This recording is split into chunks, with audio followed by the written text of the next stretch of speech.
Ben, écoutez, je suis quelque peu surprise parce que quand on est un diplomate, on est tenu à la réserve.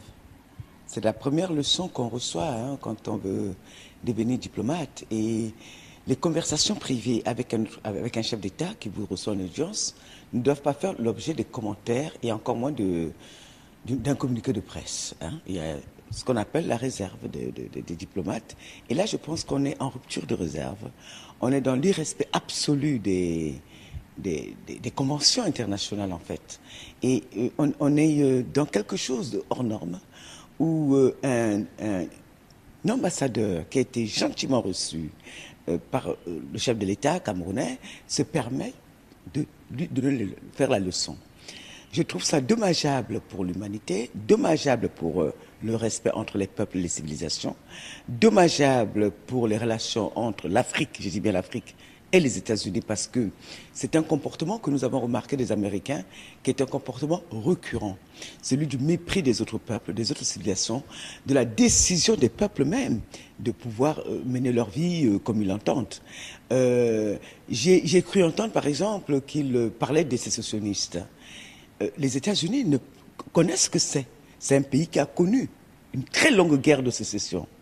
Et ce pays a utilisé tous les moyens pour pouvoir garder son unité nationale et pouvoir créer le grand pays que tout le monde admire aujourd'hui, qu'on appelle les États-Unis. Ce pays ne peut pas dire au Cameroun d'accepter une quelconque sécession. Ce pays ne peut pas nous dire de nous diviser en micro-États. Ce pays ne peut pas féliciter les sécessionnistes. Ce pays ne peut pas protéger les sécessionnistes puisque ce pays connaît la souffrance que peut éprouver un peuple. Combien de morts y a-t-il eu aux États-Unis? C'était des millions de morts. Il nous a parlé de 121 morts. C'est regrettable. Un seul mort, c'est déjà beaucoup. Mais je tiens à rappeler à l'ambassadeur des États-Unis que malgré tout, nous sommes un peuple uni. Nous avons nos différends, mais nous allons les régler.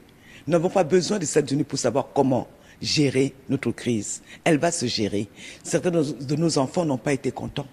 Nous allons trouver des solutions pour qu'ils restent au sein de la République et qu'ils soient contents.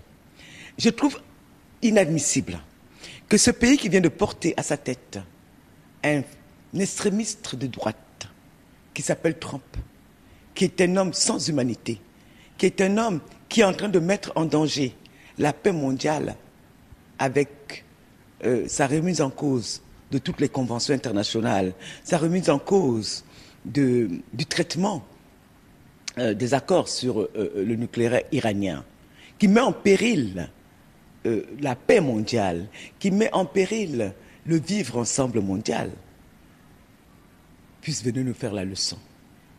Parce que jusqu'à preuve du contraire, au Cameroun, nous n'avons jamais eu un homme de cette envergure qui menaçait la paix mondiale.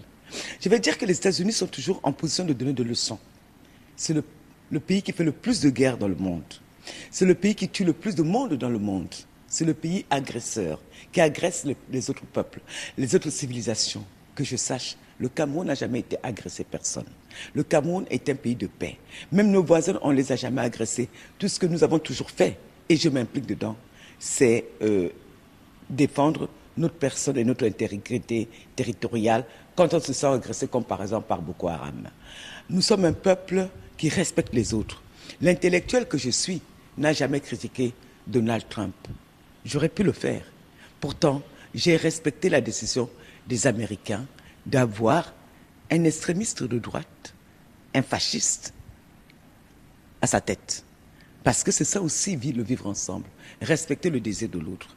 Par rapport aux élections camerounaises, mais ça ne regarde que les Camerounais. S'ils veulent porter à leur tête Paul Biya, c'est leur choix. On n'a pas à nous dire qu'ils ne doivent pas le faire. Qui est-il? Les Camerounais le feront s'ils le veulent. Ils ne le feront pas s'ils ne le veulent pas.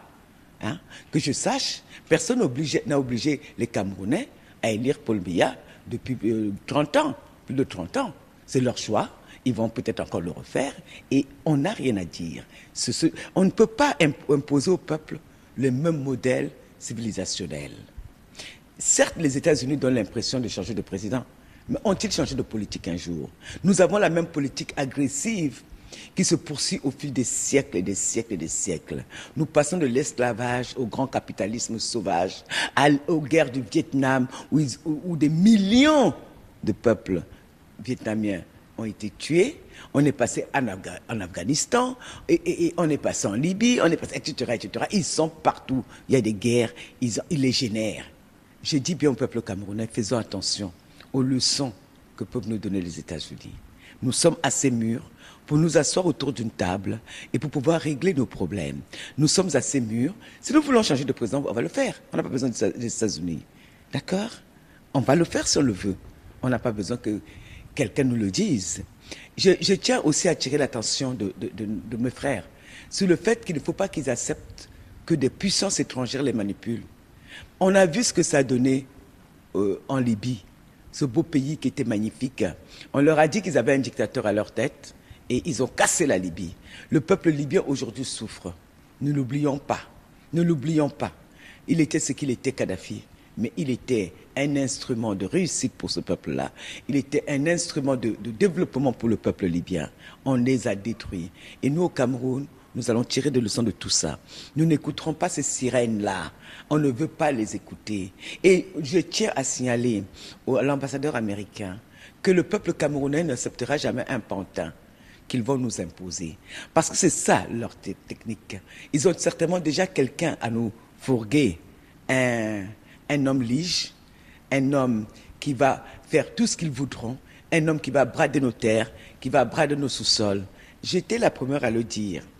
Vous vous souvenez, quand tout le monde applaudissait la présence des militaires américains, j'avais dit non, non, je ne suis pas politique moi. Et ça, je tiens vraiment à le dire. Je suis un écrivain. Mais je tiens toujours à rappeler mon peuple de faire très attention à ces hommes venus d'ailleurs, pays esclavagistes, colonisateurs, impérialistes. Ils ne nous veulent pas du bien.